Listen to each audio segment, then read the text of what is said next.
Hormuz প্রণালীর নিকটে ইরানি পতাকাবাহী একটি ইরানি জাহাজ যেটি চীন থেকে ইরানের বন্দর আব্বাসে যাচ্ছিল সেই জাহাজটিকে গুলি করেছে এবং আটক করেছে মার্কিন যুক্তরাষ্ট্র। অর্থাৎ হরমুজ প্রণালীর নিকটে যে অংশে মার্কিন যুক্তরাষ্ট্র তারা ব্লক করে রেখেছে সেই অঞ্চল থেকে তারা এই কাজটি করেছে এবং এর প্রতিক্রিয়া এর মধ্যে কিন্তু ইরানের সেনাবাহিনীর পক্ষ থেকে তাদের যে সেনাবাহিনীর মুখপাত্র রয়েছে এর মধ্যেই ঘোষণা দিয়েছে তারা অবিলম্বে এর একটি পাল্টা প্রতিশোধ নেবে, রিটালিয়েট করবে।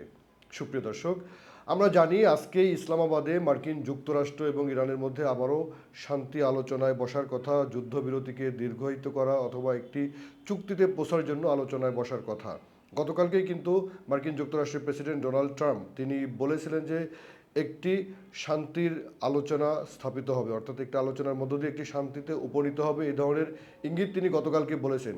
কিন্তু আজকে যখন এ ধরনের ঘটনা ঘটেছে এর পরপরই কিন্তু ইরান এটিকে যুদ্ধবিরতি লঙ্ঘন হিসাবে আখ্যায়িত করছে। অর্থাৎ মার্কিন যুক্তরাষ্ট্র ইরানের জাহাজকে গুলি করা এবং আটক করার মধ্য দিয়ে এটি যুদ্ধবিরতির লঙ্ঘন হিসাবে ইরান আখ্যায়িত করছে এবং তারা রিটালিয়েট করবে, একটি পাল্টা আঘাত হানবে। শুধু তাই নয়, ইরানের পক্ষ থেকে বলা হয়েছে যে এর ফলে ইসলামাবাদের আলোচনায় তারা স্কিপ করতে পারে অথবা সেখানে ইরানের পক্ষ থেকে এই ধরনের কথা সরাসরি মিডিয়ায় বলা হয়নি, কিন্তু বিভিন্ন সূত্র আন্তর্জাতিক গণমাধ্যমে তাদের সোর্সের তথ্য থেকে এই কথা বলছে যে ইরান হয়তো ইসলামাবাদের আলোচনা অথবা আলোচনার মাধ্যমে কোনো ডিলে পৌঁছানো স্কিপ করতে পারে শুধুমাত্র এই ঘটনার ফলে। সুপ্রিয় দর্শক, আমি অনেক আগেই বলেছিলাম যে যুদ্ধ একেবারে থেমে যাবে না, তবে একই সঙ্গে কূটনৈতিক যুদ্ধ এবং একই সঙ্গে সেখানে সরাসরি যুদ্ধ বিভিন্ন রূপে এটি পরিগ্রহ করতে থাকবে। বাস্তবে তাই হচ্ছে। আরেকটি তথ্য দিয়ে শেষ করব।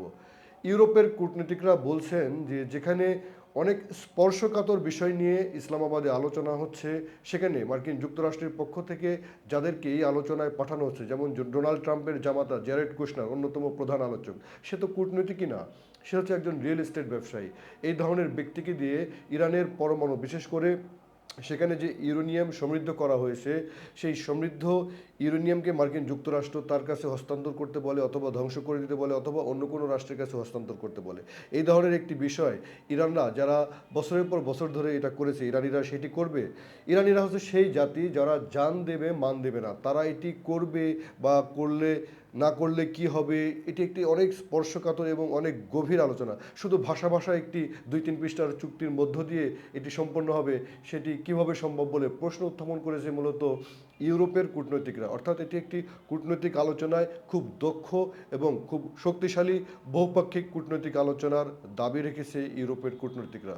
কিন্তু মার্কিন যুক্তরাষ্ট্রের পক্ষ থেকে যাদেরকে পাঠানো হচ্ছে এই আলোচনা আদৌ ফলপ্রসূ হবে কিনা তাতে যথেষ্ট সন্দেহের অবকাশ রয়েছে। তবে আমরা চাই যুদ্ধবিরতি দীর্ঘ হোক, যুদ্ধ থেমে যাক, সব পক্ষ শান্ত হোক এবং যার যার রাষ্ট্রীয় স্বার্থ এবং অধিকার সুরক্ষিত হোক। সবাই ভালো থাকুন। অনুষ্ঠানটি দেখার জন্য ধন্যবাদ।